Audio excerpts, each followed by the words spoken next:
పొన్నం ప్రభాకర్ గారు. అధ్యక్ష,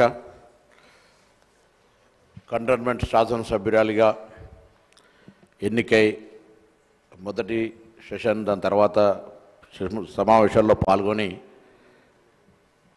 ఒక రోడ్డు ప్రమాదంలో 23 ఫిబ్రవరి 24 నాడు మరణించడం జరిగింది.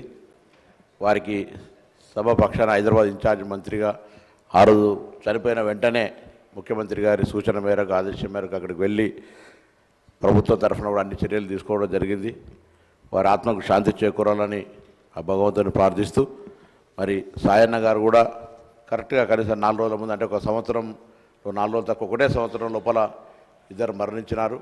ఒక యువ శాసనసభ్యురాలుగా హైదరాబాద్ సంబంధించినటువంటి నగర అభివృద్ధిలో ఉన్నటువంటి ఒక 15 మంది శాసనసభ్యుల్లో తను కూడా ఒక పాత్ర వహించి ఈ హైదరాబాద్ సంబంధించిన అభివృద్ధికి ఒక భాగస్వామిగా ఈ యొక్క యువ శాసనసభ్యురాలుగా ఉంటుందని ఆశించాం.